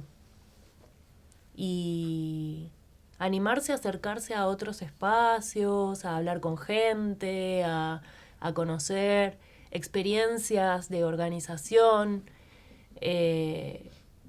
Y no solamente que el sentido de experimentación vaya por lo individual y esas a veces llevan a las macanas que después no se pueden revertir. Lo hablo con un lenguaje así muy llano para que se entienda lo que intento decir. Y que no se crean la desvalorización que nos imponen por no poder tener un laburo, por no poder tener un lugar donde estudiar. Recuperar la dignidad propia de que cada uno vale y que entonces vale la pena luchar. No sé si tendría que agregar algo más a esto que Lucía dice, porque en definitiva creo que todos estamos más o menos de acuerdo en que las responsabilidades que nos caben a cada uno en la vida misma, ¿no? Sobre los que te rodean, sobre los que son tus afectos, o quienes son parte de tu vida en lo cotidiano, en el trabajo, de manera circunstancial, para toda la vida o por un periodo de ella. Si uno se piensa como alguien absolutamente único e individual, para algunas cosas eso está muy bien, pero generalmente para la construcción de una sociedad eso está muy mal. Creo que lo colectivo es parte casi innata de que las cosas salgan bien. ¿No? Para el que no puede solo, para el que entiende que hay que complementarse, que no somos iguales, que lamentablemente no tenemos todas las mismas oportunidades y que hay que trabajar para que en definitiva quienes puedan ayuden a los que no puedan, a que cada uno tenga esa vida digna que nos corresponde, que siendo jóvenes, si uno no interpela al sistema, es casi un insulto, digo, porque no va a haber muchas otras oportunidades en la vida de plantear ciertas rebeldías y de buscar cambios, ¿no? Después hay el mundo adulto ya mayor, muchas veces te atrapa en la quietud, en el no poder tener la energía, en el haber sido presa de un sistema. Y entonces, yo creo que ahí está el gran desafío o el consejo que podría dar, el de intentar que el sistema que vos no seas el sistema, en todo caso que vos busques dentro de ese sistema lo que creas que es lo que conviene, ¿no? Y las ideas son sumamente importantes, la formación, la palabra, la comunicación, ANCOM es algo de lo que yo siempre le digo a Clarisa. Me gusta tanto ver cuando salen en la búsqueda de nosotros, o sea, me toca verlo cuando me buscan a mí, ¿no? Pero sé que hacen unas coberturas siempre desde un lugar muy fresco y después a mí que me toca a veces convivir por el lugar que ocupo con comunicadores desde otro lugar, digo, ¿dónde quedó ese, no? ¿Dónde quedó ese que era capaz de todo para poder generar un conocimiento y transmitirlo, una crónica? Eso es parte de lo que recomendaría que no pierdan. Yo a veces a mí incluso lo discuto, me dicen, no, vos ya no sos tan joven. Y yo digo, no me quites esa juventud que yo quiero seguir manteniendo. O sea, tengo claro que para algunas cosas ya no soy tan joven, pero hay algunas cuestiones que tienen que ver con esto de que, si ya tenés cierta edad, algunas cosas ya no. ¿Por qué ya no? ¿Entendés? O sea, ¿por qué no se puede seguir todavía interpelando que algunas cosas no tienen que ser así porque siempre fueron así? Que hay que romperlas, hay que reconstruirlas, hay que construir otras, porque claramente además, si algo nos ha demostrado hasta ahora nuestro presente, es que muchas cosas se han hecho mal durante mucho tiempo. Y si no cambiamos eso y la juventud no está dispuesta a por lo menos volver a intentarlo, terminamos presos de ese sistema que en algún momento ya te atrapó tanto que ya te es tarde. Entonces que no dejen de pensar en eso, en que hay cosas que van a poder cambiarlas y que además llega un momento en el que son responsables ya de que esos cambios sucedan o no, porque en definitiva el futuro es de las nuevas generaciones y no pierdan el tiempo, háganlo ahora, inténtenlo ahora, porque vale la pena. En definitiva lo que se logra es algo que seguramente te da te puede generar orgullo, te puede, generar algo que te haga bien, decir yo luché por algo y lo conseguí. Pero si no lo conseguís también, o sea, decir, yo lo intenté, lo luché, ¿entendés? No me quedé No te encerrado, conformaste. no me conformé, me rebelé, me salió mal, no importa, pero no es que no hice nada. Lo peor que puede pasar es que no lo hagas, o sea, que lo intentes es lo importante, ¿no? O sea, la vida en definitiva es eso, o sea, todos los días estás probando algo, a veces sale mal, muy mal, pero creo que sale peor llegar a una etapa de tu vida en la que digas, ¿por qué no lo hice? Sí, tal cual. Sí, no conformarse y animarse. Muchas gracias a Gracias ambos por a vos. haber venido. Te queda todo. Gracias. Gracias.